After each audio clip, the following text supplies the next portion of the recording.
He wrote down the exact details of his own death from inside a prison cell, and the system ignored it. If a man predicts his death while locked away, is he losing his mind, or does he know something no one else does? Was this the story of a crime, a mistake, or a sacrifice made to keep a dangerous truth buried? Because when his prediction came true exactly as he said, the question was no longer how he died. The real question was, who needed him silent?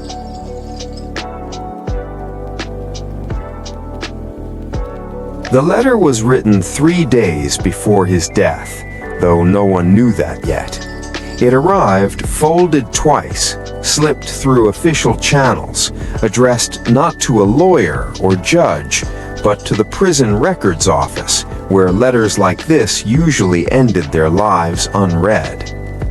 His handwriting was steady, almost polite, as if he were requesting a form instead of forecasting his end. He wrote that he would be dead before the month was over, not by his own hand, not by illness, not by chance. The man was serving a life sentence, and even that detail felt unfinished. His name appeared ordinary on paper, the kind of name guards forgot by the next shift. He had never caused trouble, no fights, no threats. He worked in the laundry, kept his head down, and followed rules with a discipline that made him invisible. Men like that did not write letters predicting their deaths. When the letter was logged, a junior clerk skimmed it, sighed, and stamped it routine. Prison saw desperation every day.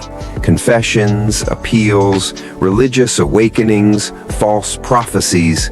This one felt no different. The clerk did not notice the sentence that mattered most, the one written slightly darker than the rest, pressed harder into the page as if the pen had hesitated there. It read, "I am not afraid of dying. I am afraid of being erased." He had learned over years inside concrete walls how the system listened only when it was forced to. Complaints vanished, grievances dissolved. Truth survived only if it was written, dated, and logged somewhere official. This letter was his last attempt to anchor himself to reality, to leave proof that he had seen the end coming. Without it, his death would become just another statistic, another closed file, something forgettable, buried beneath procedure, silence, and paperwork that no one questioned ever again here. That evening, the letter made its way to a correctional officer named Hale, only because the clerk was behind schedule and needed someone else to file it. Hale read it slowly, standing under fluorescent lights that hummed like insects. He felt an unease he could not explain. The letter was calm, too calm, lacking the frenzy of a man at the edge. It did not ask for help. It did not ask for mercy. It simply stated what would happen. Hale found the man later that night during count. The inmate stood by his bunk, hands clasped, eyes lowered. When Hale mentioned the letter, the man looked up, not surprised, not defensive. There was relief in his expression, faint but unmistakable, like someone who had finally been heard. He said nothing at first. Silence stretched, heavy and deliberate. Finally he spoke, his voice barely above a whisper. He told Hale the letter was not a warning, but a record, something that needed to exist before he didn't. He said the people who mattered would pretend not to see it, because seeing it meant admitting too much. Then he added one last thing, quietly, with certainty. When I'm gone, don't look at who killed me. Look at who needed me silent. After the letter, nothing visibly changed, yet everything felt different. The prison continued its routines with mechanical indifference, but the man sensed the shift immediately. Conversations stopped when he entered a room. eyes lingered longer than before. It was not paranoia. He had learned the difference. Fear in prison had a rhythm, and this was something quieter, more deliberate. He had always understood the danger of knowing too much. Knowledge in the free world could be currency or power. Inside these walls, it was a liability. Information moved invisibly, passed through guards, files, favors, and silences. The man had once believed that truth protected people. Prison taught him that truth only mattered when it benefited someone stronger. Years earlier, when the case against him was still fresh, he tried to explain. Not everything, just enough. Enough to show that the story presented in court was incomplete. Each attempt was met with nods, sympathy, and closed doors. His lawyer advised patience. The judge advised acceptance. Even his wife's eyes, once warm and familiar, had turned unreadable. That was when he understood the real verdict had already been delivered. Inside prison, rumors followed him like a shadow. Some inmates believed he was connected. Others believed he was dangerous in a quieter way. He never confirmed or denied anything. Silence became his shield. He learned when to listen, when to forget, and when to pretend ignorance. What he knew was not written in any file, but it existed, heavy and unresolved, pressing against his thoughts every night. Officer Hale noticed changes others ignored. The man stopped using the phone. He skipped rec time. His meals went untouched. When Hale asked if he needed medical attention, the man shook his head. He was not sick. He was preparing. There was a difference, and Hale felt it without understanding why. One night, during a late check, Hale found him sitting on his bunk, staring at the wall as if watching something unfold there. Hale asked him directly why he believed he would die. The man hesitated, weighing the cost of words. Then he spoke, carefully, choosing truth without details. He said, "Some mistakes could not be undone, only managed. Some truths, once exposed, demanded consequences that others were unwilling to face." He told Hale he had been useful once. That usefulness had kept him alive longer than expected. But usefulness expired. People moved on, situations changed, and when protection disappeared, silence became dangerous. Hale asked who they were. The man smiled faintly, not with amusement, but resignation. He said names would only give Hale enemies he did not deserve. What unsettled Hale most was not the fear, but the clarity. The man spoke like someone who had already mourned himself. He did not ask for help, favors, or intervention. He only asked that Hale remember the letter, that when the time came, Hale would not let the truth vanish completely. As Hale walked away, the man lay back on his bunk and closed his eyes. In the darkness, his thoughts drifted not to prison, but to a life before bars, before uniforms, before silence. To a marriage that once felt safe. To a moment when he realized knowing the truth meant losing everything. And somewhere beyond concrete walls, the past was already moving toward him again. The life he remembered before prison did not begin with love or violence, but with comfort. He met her during an ordinary season, when nothing felt urgent and futures seemed generous. She laughed easily, listened carefully, and made him feel visible in a way he had never needed before. Their marriage grew quietly, built on routines, shared meals, and the illusion that stability meant safety. She controlled nothing openly. There were no rules, no raised voices, no obvious dominance. Instead, she guided choices gently, shaping decisions until they felt like his own. Friends faded without arguments. Family visits shortened without explanation. He mistook her influence for harmony, believing peace required compromise. He did not realize how much of himself he had surrendered until there was very little left. Work kept him grounded. He trusted schedules, deadlines, and the simple honesty of effort. She supported his ambition, but only as long as it did not compete with her needs.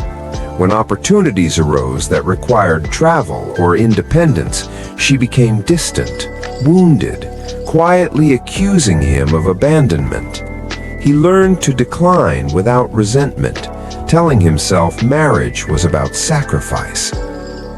Their home felt calm to outsiders. No one saw the careful performances, the emotional calculations, the way affection appeared only when obedience was rewarded. When he questioned inconsistencies, she cried. When he pressed further, she withdrew. Silence became punishment. Apologies became currency. Over time, he learned anticipation was safer than confrontation. The first fracture appeared as something small, a late-night message glimpsed accidentally, a name he did not recognize. She dismissed it with practiced ease, offering explanations that sounded reasonable enough to accept. He wanted to believe her. Trust was easier than suspicion, and doubt threatened the fragile peace he depended on. Weeks later, he noticed patterns. Passwords changed, phone calls taken in private, attention that entered rooms before she did. When he asked directly, she accused him of paranoia, reminding him of everything she had given up for him. Guilt silenced questions he was no longer confident asking. What he did not know was that love was no longer the center of the secret. Something else moved beneath the surface, something colder and more deliberate. She was protecting more than a relationship. She was managing consequences. The truth, when it came, would not simply hurt him. It would destroy structures that extended far beyond their marriage. The night he finally looked through the phone was not dramatic. No shouting, no confrontation, just a quiet moment when certainty replaced doubt. He understood then that he had been placed carefully inside a story written by someone else. His role was never partner, only cover. Sitting alone, phone in hand, he felt something break that could not be repaired. Love did not vanish, it curdled. Loyalty did not disappear, it became dangerous. In that moment, he realized knowing the truth was no longer optional, but survival demanded silence, patience, and a choice that would follow him far beyond marriage, beyond freedom, and eventually behind prison walls. He did not confront her. He did not confess his discovery. Instead, he memorized every detail, every name, every thread connecting her secret to forces he barely understood. Because once he knew the truth knew him too, and it would not let him go. After that night, the marriage did not change on the surface. Mornings still began with coffee, evenings still ended with polite conversation. She played her role flawlessly, affectionate in public, careful in private. But for him, something fundamental had shifted. Every word carried weight now. Every gesture felt rehearsed. Love had been replaced by observation. He no longer searched for proof. He already had it. What disturbed him was not the betrayal itself, but its scale. The messages were not emotional. They were logistical. Dates, confirmations, reassurances. No intimacy, no longing. This was not an affair built on desire. It was a transaction, and his wife was only one part of it. He began to notice things he had once ignored. Her sudden financial comfort during months when they struggled. The way certain doors opened for her without explanation. The names that appeared briefly and vanished, always connected to favors that arrived too quickly. The truth formed slowly, like an image developing in darkness, impossible to deny once complete. The secret was never about another man. It was about access, about information that moved quietly through relationships, marriages, and trust.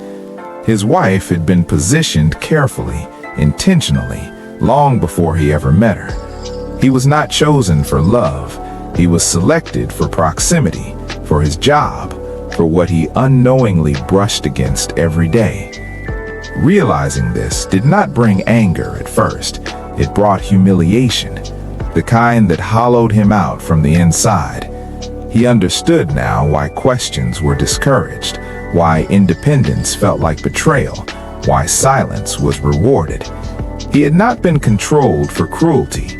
He had been managed for utility. Confrontation tempted him, but reason stopped him. Whoever orchestrated this did not fear discovery, they feared exposure. And exposure required credibility he no longer possessed. His wife's tears could still dismantle him publicly. Her version of events would sound reasonable, his would sound desperate. Instead, he watched, he listened, he documented. Names, dates, patterns. He became careful in ways he had never needed to be before. Every day felt like standing too close to a ledge, aware that one wrong step would be fatal. His wife noticed the change, but misread it as distance, not suspicion. The breaking point came unexpectedly. A single message appeared on her phone, one she forgot to erase. It referenced him directly, not as a husband, but as a risk. Reading it felt like confirmation of something he had feared but never fully accepted. He was expendable. If the situation demanded it, he would be removed. That night, he did not sleep. He understood that love had only been the cover story. The real danger lay beneath, where power moved quietly and accountability did not exist. He had crossed an invisible line simply by knowing what he knew. The question was no longer whether to speak, but when silence would stop protecting him. By morning, he made his decision. He would not expose the truth immediately. He would wait, gather more, and prepare for consequences he could not yet imagine. Because once secrets like this surfaced, they did not just ruin marriages. They destroyed lives, rewrote narratives, and demanded a price no one ever paid willingly. And somewhere in that decision, the path toward prison had already begun. The night everything broke did not announce itself with violence. It began quietly, with tension so familiar he almost ignored it. Dinner sat untouched between them, cooling on the table while the television murmured meaningless noise. His wife spoke carefully, choosing neutral words, performing normalcy with practiced precision. He watched her closely, no longer fooled by the rhythm of their routine. He had not planned to confront her, that much was true. Confrontation was reckless, and recklessness was dangerous now. But something in her tone betrayed urgency, as if time itself were pressing against her. When she asked whether he trusted her, the question felt rehearsed. He answered slowly, honestly, saying nothing at all. Silence stretched, thick and uncomfortable. She reached for her phone instinctively and stopped herself. That hesitation said more than any confession. He stood, walked to the window, and stared into the dark street below. For the first time, he understood that this moment had been inevitable. Secrets did not dissolve, they collided. He spoke then, calmly, without accusation. He mentioned a name she believed hidden, He referenced a date she thought erased. Her face changed instantly, not with fear, but calculation. Tears followed quickly, precise and controlled. She accused him of betrayal, of invasion, of mistrust. Her voice shook, but her eyes stayed sharp. The argument never escalated into shouting. That was the most unsettling part. It remained contained, deliberate, like a negotiation rather than a marriage unraveling. She admitted nothing directly. Instead, she reframed everything, insisting he misunderstood, insisting he was endangering them both by asking questions that did not concern him. When he refused to retreat, she changed tactics. Her voice lowered. She warned him, not threatening, just informing. Some things, she said, could not be undone once exposed. Some people did not forgive curiosity. He realized then she was no longer protecting herself. She was protecting something larger. Fear arrived late, but it arrived fully formed. He understood that whatever he had uncovered was already known to others, that he was no longer invisible. The room felt smaller, air heavier. When she stepped toward him, he flinched, surprised by his own reaction. What happened next unfolded too fast to narrate cleanly. A movement, a struggle born not of rage but panic. Something fell, shattered loudly against the floor. He tried to steady her. She pulled away. In that moment, balance disappeared, and gravity decided the outcome before intention could intervene. The sound her body made was wrong, too final, too quiet afterward. He stood frozen, heart racing, mind refusing to accept what his eyes confirmed. She lay still, blood beginning to pool beneath her head, spreading slowly, deliberately, like a decision being made without him. He knelt beside her, shaking, whispering her name, hoping for movement that never came. There was no triumph, no release, only horror, and the crushing awareness that nothing he did next could undo what had already happened. Sirens arrived sooner than expected. Red and blue lights washed over the walls before he fully understood he had called for help. Officers entered with urgency that quickly shifted to suspicion. Questions came sharp and relentless. His answers sounded wrong even to himself. One officer, standing slightly apart, watched him carefully. There was recognition in his eyes, faint but unmistakable. As cuffs closed around his wrists, the man realized this was not the beginning of his nightmare. It was the moment his story stopped being his own. The trial began long before the courtroom filled with strangers and judgment. It started the night he was questioned, when officers wrote conclusions before recording facts. From that moment, the narrative hardened, reshaped to fit something already decided. By the time he sat behind the defense table, the story no longer needed his voice to survive. Truth became background noise, and procedure became the weapon aimed quietly at him without hesitation or remorse from anyone involved that mattered then anyway. His lawyer spoke in careful tones, warning him not to complicate matters with unnecessary explanations. Simplicity, he was told, was survival. Jurors preferred clean stories, not complex truths. Every attempt he made to explain context was gently shut down, reframed as emotional confusion rather than factual concern.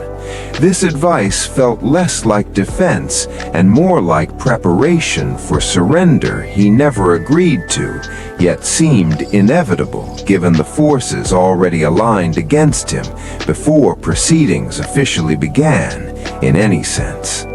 The prosecution's case unfolded with unsettling efficiency. Evidence appeared polished, timelines confident, motives simplified into something easily digestible. Witnesses spoke as if rehearsed, repeating language he recognized but could not place. Each detail felt accurate enough to pass, yet wrong enough to erase doubt from the room. He watched jurors nod, absorbing certainty without noticing what was missing. The absence of questions disturbed him more than accusations, because silence signaled agreement where challenge should have lived from the start there. When his wife's testimony came, the air changed. She appeared fragile, composed, grieving in precisely the right measure. Her words were soft, controlled, devastating. She did not accuse him directly. She described fear, confusion, and love that felt threatened, crafting an image no evidence could compete with. He barely recognized the woman speaking, yet everyone else believed they knew her. That belief sealed his fate more effectively than any verdict ever formally announced later in that courtroom space that day. Behind the scenes, motions disappeared and objections softened. Evidence that favored him was excluded quietly, deemed irrelevant or confusing. He sensed coordination he could not prove, a choreography designed to limit damage beyond the courtroom. The trial was less about truth than containment. Every ruling narrowed his options until silence felt safer than speaking. Each denial reinforced the message already delivered. Resistance would only worsen the outcome for everyone connected to him in ways never explained, but clearly understood internally. He noticed the same officer again, present during breaks, watching without engagement. Recognition passed between them briefly, uncomfortable and telling. It confirmed his suspicion that the case extended beyond a domestic tragedy. There were interests invested in closure, not accuracy. That awareness shifted his focus from defense to endurance. Survival now meant minimizing disruption. Justice, he realized, was no longer the goal. Stability was. And stability required a sacrifice he was already making silently with every passing hour there inside. When the verdict came, it felt ceremonial rather than decisive. Guilty was spoken without hesitation, echoing what had always been assumed. Gasps filled the room, though none surprised him. He felt oddly calm, as if the final step had simply aligned with expectation. Sentencing became a formality rather than a moment of reckoning. He listened without reacting, because reaction no longer served a purpose.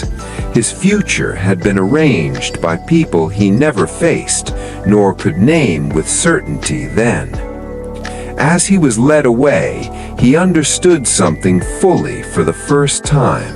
The trial was not designed to discover what happened that night. It was designed to end the story efficiently. His role was containment, not correction.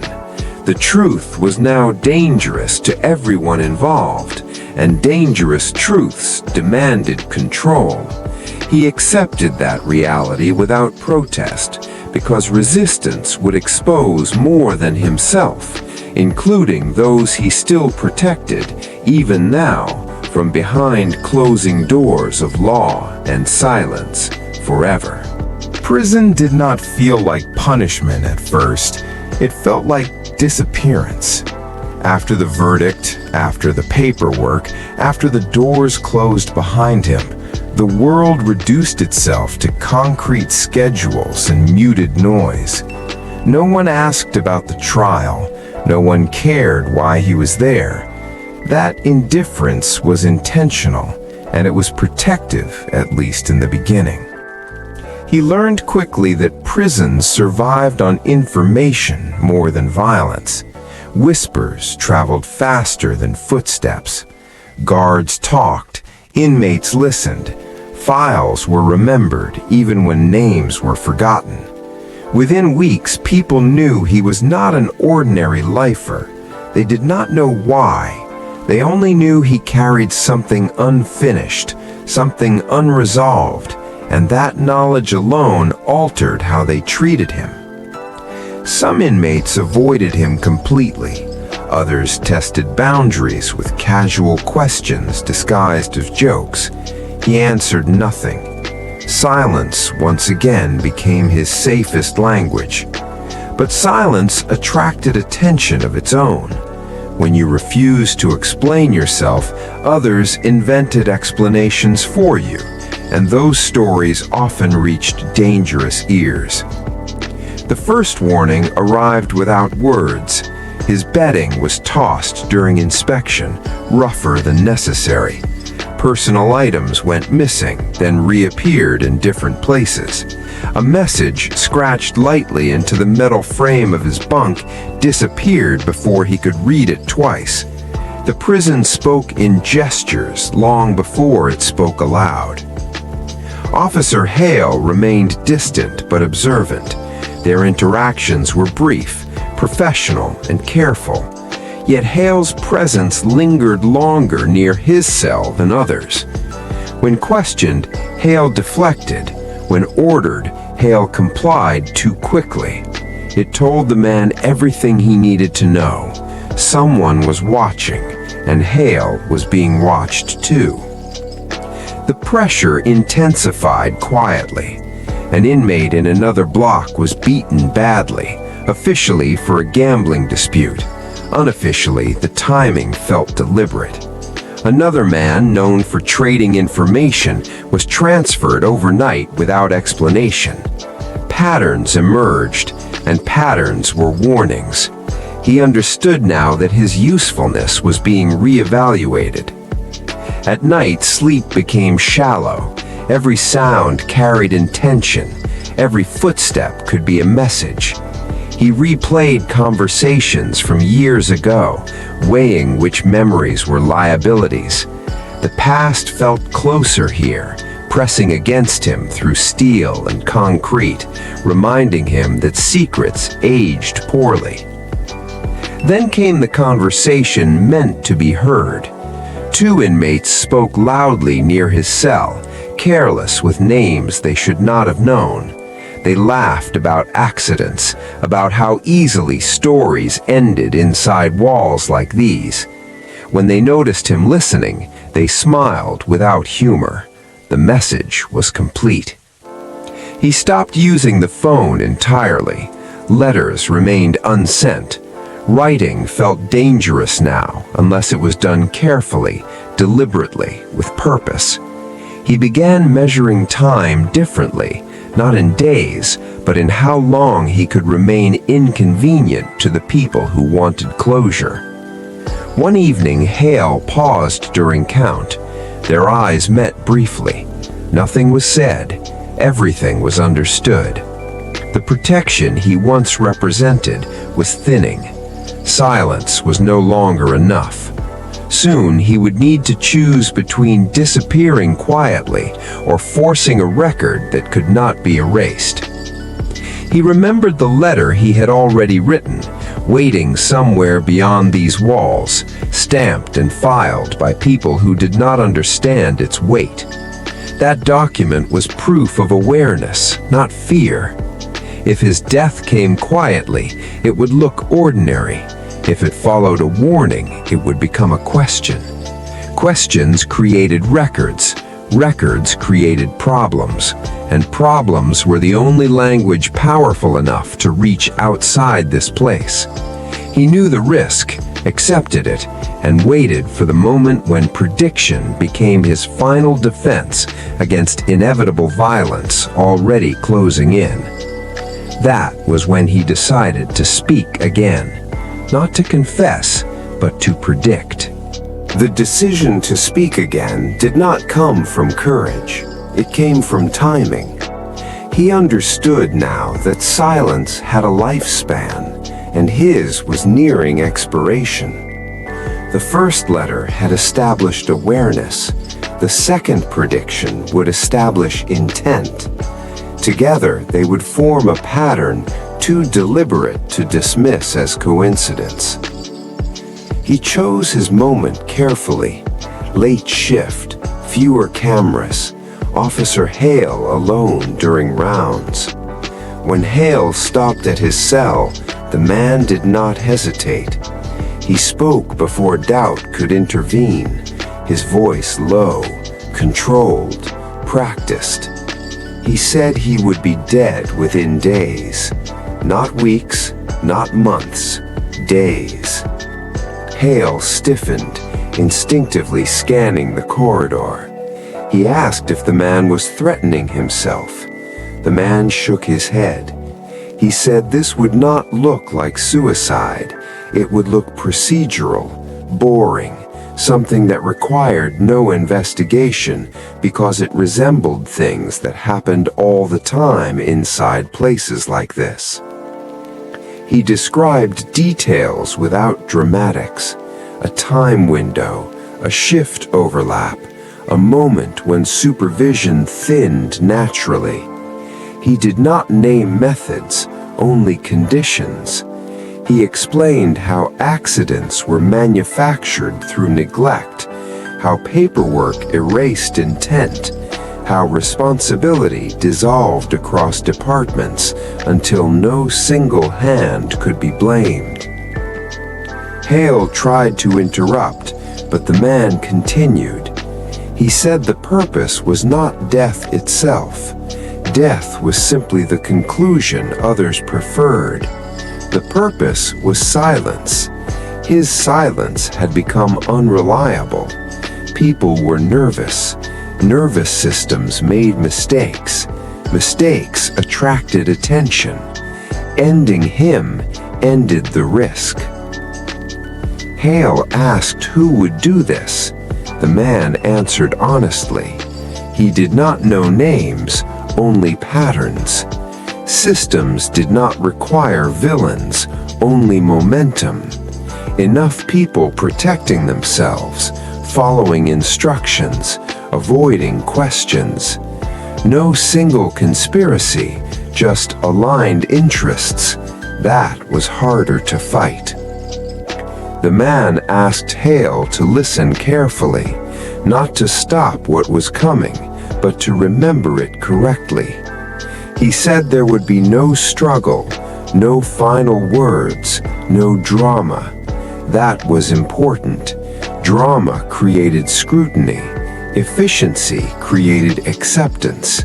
His death would be processed quickly because it needed to be forgotten. Hale recorded the conversation secretly, more instinct than decision. He did not tell the man. Some part of him feared that acknowledgement would make him complicit.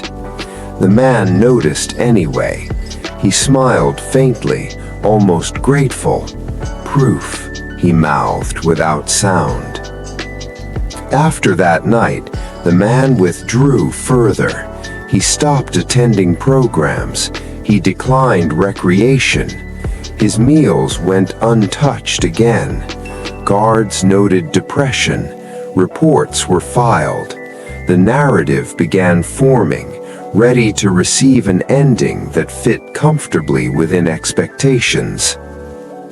Time slowed. Each hour felt borrowed. He wrote nothing more, said nothing else. Everything that mattered had already been placed into motion. The second prediction did not require witnesses. It required accuracy. On the final evening before everything changed, Hale passed his cell and paused. The man was lying on his bunk, eyes open, staring upward, calm. He did not look afraid. He looked finished. As Hale walked away, a sick certainty settled in his chest. The prediction was no longer a warning. It was a schedule. The morning arrived without warning. Just another shift change under indifferent lights. Count was delayed by minutes, nothing unusual, nothing alarming.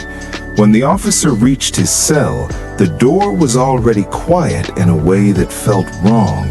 Inside, the man lay still on his bunk, positioned neatly as if he had been arranged rather than discovered. There was no note, no visible struggle, no urgency in the scene that followed. Medical staff arrived quickly, moved efficiently, pulse checked, time called, procedures followed with practiced calm.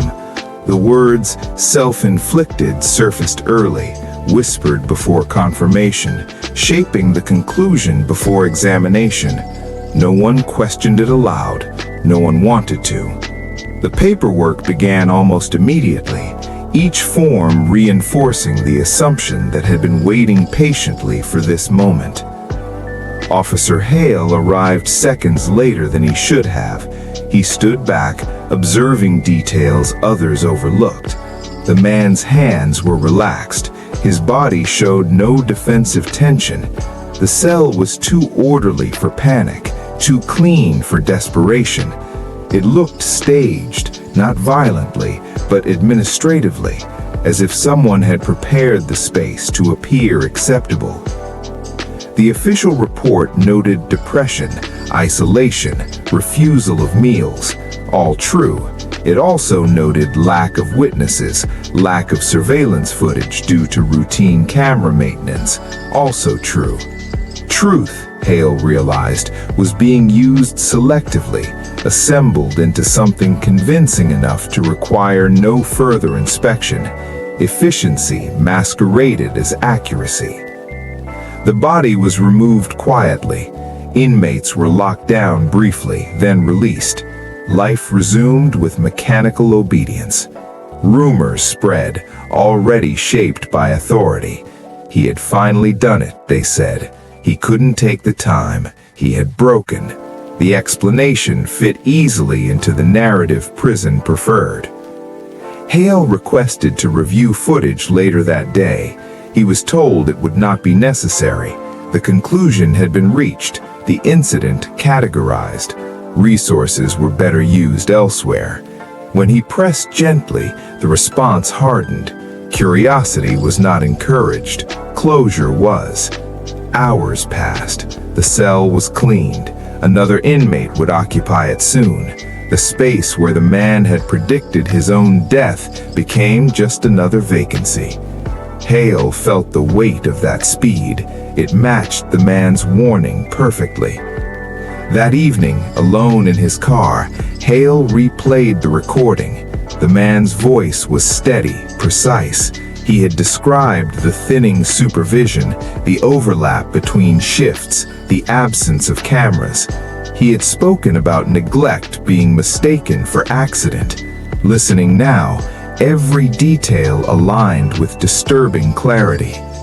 One sentence stood out, one Hale had not fully processed before. The man had said the death would require cooperation, not conspiracy, that no one involved would feel responsible enough to speak. Hale understood now. Each person had done their job, each action defensible. Together, they formed something undeniable.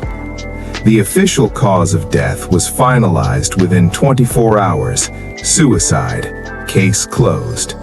Hale signed forms he did not believe in, his name joining others on a document that transformed doubt into record. He hated the feeling, but he complied. Resistance would have changed nothing yet. Days later, Hale returned to work, carrying a quiet fracture inside him. He noticed how quickly people stopped mentioning the man, how efficiently memory erased inconvenience. That was when the second layer of realization set in. The man had not predicted his death to save himself. He had predicted it to expose the machinery that made it inevitable. The prediction had come true exactly as described. That accuracy was the evidence, not fingerprints, not witnesses, pattern. Hale began to understand the cost of knowing what he now knew. The man's silence had ended, but responsibility had transferred. The truth was no longer buried with the body, it had moved. And somewhere beyond the prison, the consequences of that movement were just beginning to surface. In the days following the death, fragments began aligning in Hale's mind with unsettling clarity. The man's silence, once interpreted as fear, now revealed itself as strategy. He had not been hiding to save himself. He had been containing damage, absorbing consequences meant for others. That realization reframed everything Hale thought he understood about the case. Hale revisited the file late one night, alone in the records room. He read statements differently now, noticing what was avoided rather than what was said. Names appeared briefly, then vanished. Connections stopped just short of significance. Someone had curated this record carefully, removing sharp edges before anyone could cut themselves on truth. The wife's testimony resurfaced in Hale's memory, no longer tragic, but precise. She had never lied outright. She had redirected. Her role was clearer now, not mastermind, not victim, but conduit. She had been placed between worlds, rewarded for silence, punished for deviation. Exposing her fully would not have revealed the truth, it would have buried it beneath scandal and disbelief. The man had known this. Hale understood that now. He had protected her not out of love, but necessity.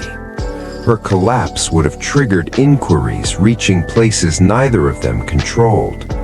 Institutions did not fear criminals, they feared patterns. The man had chosen to isolate the damage, allowing blame to settle on him alone, where it could be managed.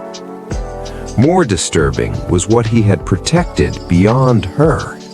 The messages, the access, the quiet transfers of information. Hale saw how easily lives intersected with systems that never appeared in courtrooms. The truth was not a single crime, but a network of small permissions granted without oversight. Naming it would have required dismantling more than one life. The man's death now made sense in that context. He had become the final liability. Alive, he represented potential exposure. Dead, he became closure. Suicide was not an accusation, it was an eraser. Everyone involved could move forward without explanation. Hale felt the weight of inheritance settle on him. The man had transferred responsibility deliberately. The letter, the prediction, the recording, each piece was a breadcrumb, not toward justice, but toward acknowledgement. Someone had to know. Someone had to carry it forward, even if nothing came of it. He considered reporting his suspicions. He imagined the outcome easily.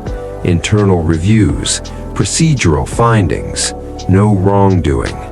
The system protected itself reflexively. Truth without leverage became liability. Hale understood now why the man had chosen prediction over confession. Confession invited debate. Prediction created record. What unsettled Hale most was the final layer of protection. The man had shielded Hale himself. By refusing to name names, he had prevented immediate retaliation. Hale was not yet a threat. That could change. As Hale locked the file away, he realized the story was not over. The truth had not died. It had simply changed hands. Whether it surfaced or vanished depended on what Hale chose next. And somewhere outside the prison, something the man set in motion was already approaching its moment. Hale waited longer than he expected to act, not out of fear, but calculation. He understood now that justice was not a single moment, but a sequence of consequences, each demanding something in return. The man had paid with his life. Hale had to decide what he was willing to risk.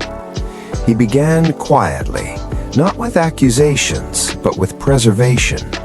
Copies of reports were saved, timelines reconstructed, the recording duplicated and stored somewhere it could not disappear easily.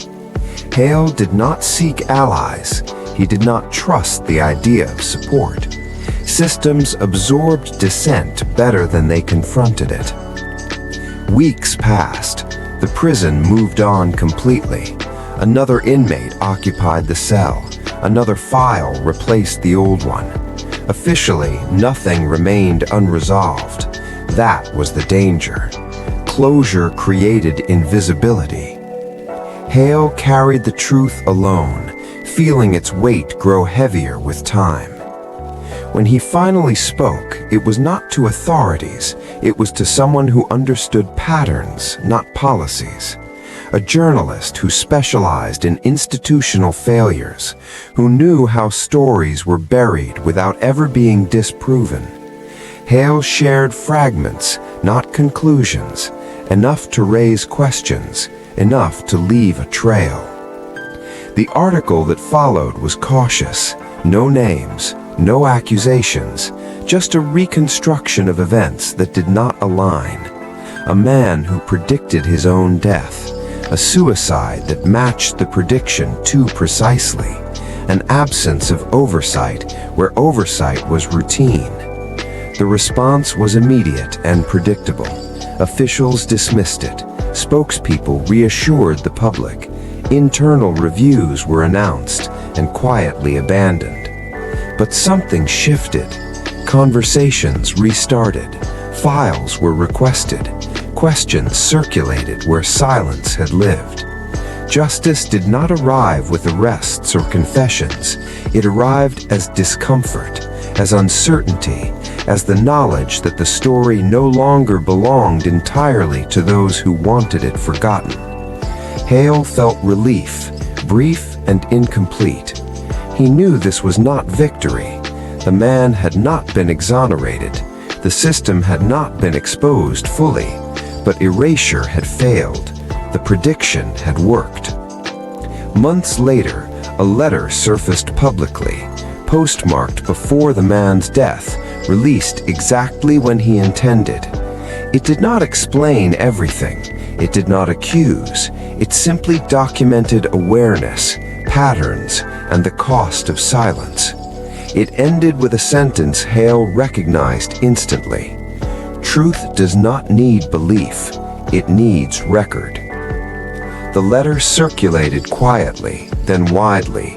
Debates followed, opinions hardened. Nothing conclusive emerged. That was the point. The truth survived not as resolution, but as presence, uncomfortable, persistent, impossible to fully dismiss. Hale never spoke publicly again. He remained where he was, watching systems adapt, correct, and protect themselves. He understood now that justice was never clean. It arrived tangled with loss, compromise, and restraint. The man had been right about everything that mattered. His death had silenced him, but it had not ended the story. Justice had come, not as punishment, but as disruption. And somewhere, in records that would outlive them all. The prediction remained, dated, accurate, and impossible to ignore, waiting for the moment someone would finally decide to look closer.